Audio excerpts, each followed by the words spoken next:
नमस्कार, मी बाबा बेलापूरकर. आपण पाहत आहात एकजूट महाराष्ट्र न्यूज.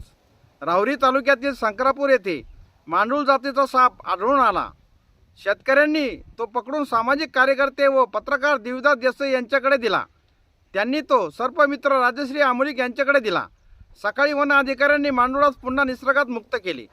संक्रापूर तालुका राहुरी येथील शेतकरी व पत्रकार देवदास देसाई यांच्या शेतात शेजारी असणारे शेतकरी संजय जगताप व राजू जगताप यांच्या घरासमोर मांडूळ जातीचा साप आढळून आला. त्यांनी घाबरून न जाता त्यांच्या समोर गोणी ठेवली. ते मांडूळ त्या खोलीत शिरले. जगताप बंधूंनी सामाजिक कार्यकर्ते व पत्रकार देवदास देसाई यांना बोलावून घेतले. साप हा शेतकऱ्यांचा मित्र आहे. सापास मारू नका.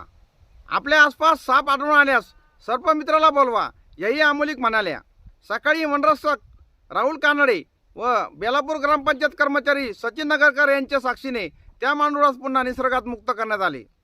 म्हणजे मला तरी वाटतं की शाळेमध्ये ना कमीत कमी म्हणजे ह्या गोष्टी थोडंसं शिकवल्या गेल्या पाहिजे, प्राण्यांबद्दल गेलं पाहिजे. कारण साप हा अन्न साखळीतला खूप मोठा घटक आहे, निसर्गातला खूप मोठा घटक आहे.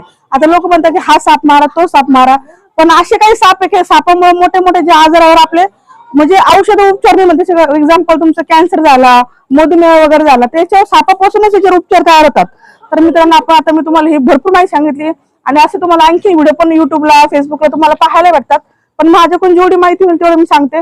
फक्त या सापाबद्दल कोणी भ्रम पाहू नका आणि कोणत्याही सापाबद्दल भ्रम पाहू नका. कारण आता प्रत्येक खेड्यापाड्यात गावात प्रत्येक ठिकाणी सर्पमित्र झालेले. मित्रांनो, विचार करा, जर मला आता समजा 9 महिना लागत आले तरी मी रेस्क्यूचं काम करते, तर आमच्यासारखे खूप सारे सर्पमित्र यंग मुले जे करतात ते वेळ बघत नाही, वाळ बघत नाही, जे सण बघत नाही. आता यांनी स्वतः बघितलं, जे माझ्या आता इंटरव्ह्यू घेतात त्यांना माहितीये.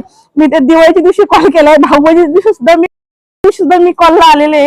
वडिलांचा 7वा सोडून आलेले, वडिलांचा 10वा सोडून सुद्धा मी आलेले म्हणजे कॉलसाठी. तर प्लीज या सापांबद्दल भ्रम पाहू नका आणि सापाला जीवदान देण्याचं काम करा. तर आपण याला आता बॅग मध्ये बघूया.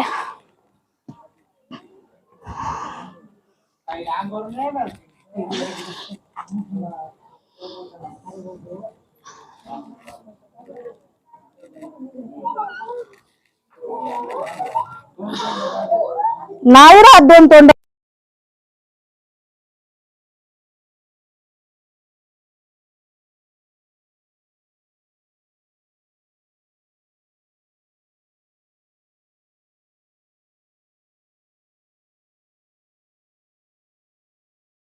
तुर्तास एवढेच.